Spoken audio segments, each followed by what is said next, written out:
ಮಣಿಪಾಲದ ಮಾಹೆ ಮತ್ತು syndicate bank ಹಾಗೂ Adani UPCL ಜಿಲ್ಲಾ ಅಮೇಚೂರ್ ಅಥ್ಲೆಟಿಕ್ಸ್ ಸಂಸ್ಥೆಯ ಸಹಯೋಗದೊಂದಿಗೆ ಮಣಿಪಾಲದಲ್ಲಿ ಹಮ್ಮಿಕೊಳ್ಳಲಾದ 21.1 ಕಿಲೋಮೀಟರ್ ದೂರದ ಸಿಲ್ವರ್ ಮ್ಯಾರಥಾನ್ನ ಪುರುಷ ಮತ್ತು ಮಹಿಳೆಯರ ವಿಭಾಗದಲ್ಲಿ ಇಥಿಯೋಪಿಯಾದ ಮಿಕಿಯಾಸ್ ಎಮ್ಟಾ ಮತ್ತು ಜಿನಶ್ವರ್ ಎನ್ಎಂ ಅಂಬಿ ಪ್ರಶಸ್ತಿಯನ್ನು ಗೆದ್ದುಕೊಂಡಿದ್ದಾರೆ. ಪುರುಷರ ವಿಭಾಗದಲ್ಲಿ ಶಿಜು ಸಿಪಿ ದ್ವಿತೀಯ, ಕಾಂತಿಕಾಲ್ ತೃತೀಯ ಮತ್ತು ಮಹಿಳೆಯರ ವಿಭಾಗದಲ್ಲಿ ಅರ್ಚನಾ ಕೆ ದ್ವಿತೀಯ, ಶಾಲಿನಿ ಕೆಕೆ ತೃತೀಯ ಸ್ಥಾನವನ್ನು ಪಡೆದಿದ್ದಾರೆ. ಈ ಎರಡು ವಿಭಾಗದ ವಿಜೇತರು ಪ್ರಥಮ 75,000 ಹಾಗೂ ದ್ವಿತೀಯ 35,000, ತೃತೀಯ 20,000 ನಗದು ಬಹುಮಾನವನ್ನು ನೀಡಲಾಯಿತು. ಮ್ಯಾರಥಾನ್ಗೆ ಮಣಿಪಾಲ ಎಜುಕೇಷನ್ ಕಟ್ಟಡದ ಎದುರು ಅದಾನಿ ಯುಪಿಸಿಎಲ್ ಕಾರ್ಯನಿರ್ವಾಹಕ ನಿರ್ದೇಶಕರಾದಂತಹ ಕಿಶೋರ್ ಆಳ್ವ ಚಾಲನೆಯನ್ನು ನೀಡಿದ್ದಾರೆ.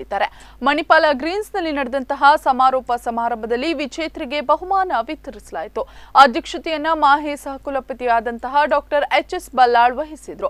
ಮುಖ್ಯ ಅತಿಥಿಗಳಾಗಿ ಕಿಶೋರ್ ಆಳ್ವ ಮಾಹೆ, ಡಾಕ್ಟರ್ ಎಚ್. ವಿನೋದ್ ಭಟ್, ಸಹಕುಲಪತಿಗಳಾದಂತಹ doctor V. Surendra Shetty, doctor Poornima Baliga, ಕುಲಸಚಿವರಾದಂತಹ ಡಾಕ್ಟರ್ ನಾರಾಯಣ ಸಭಾಹಿತ್, ಸಿಂಡಿಕೇಟ್ ಬ್ಯಾಂಕಿನ ಜನರಲ್ ಮ್ಯಾನೇಜರ್ ಆದಂತಹ ಸತೀಶ್ ಕಾಮತ್, ಉದ್ಯಮಿ ಪುರುಷೋತ್ತಮ್ ಶೆಟ್ಟಿ, ವೋಡಾಫೋನ್ ಮುಖ್ಯಸ್ಥರಾದಂತಹ ಸಂತೋಷ್ ಪುತ್ತೂರು, ಮಣಿಪಾಲ ಮ್ಯಾರಥಾನ್ ಸಮಿತಿ ಅಧ್ಯಕ್ಷರು ಹಾಗೂ ಮಾಜಿ ಶಾಸಕರಾದಂತಹ ಕೆ. ರಘುಪತಿ ಭಟ್ ಉಪಸ್ಥಿತರಿದ್ದರು.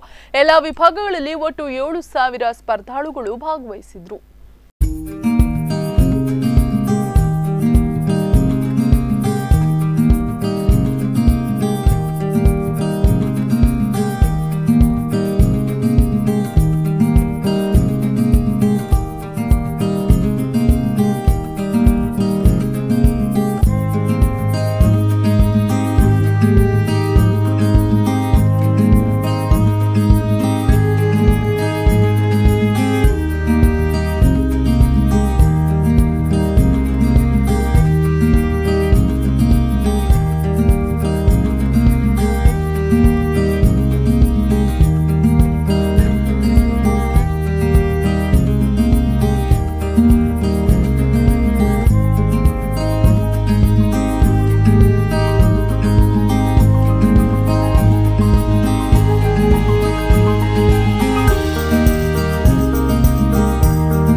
ಕಳೆದ ವರ್ಷದಿಂದ ಮಣಿಪಾಲ್ ಮ್ಯಾರಥಾನ್ ಅಂತ ಹೇಳುವಂಥ ಹೆಸರಿನೊಂದಿಗೆ ಇವತ್ತು ಮಾಡ್ತಾ ಇದ್ದೇವೆ.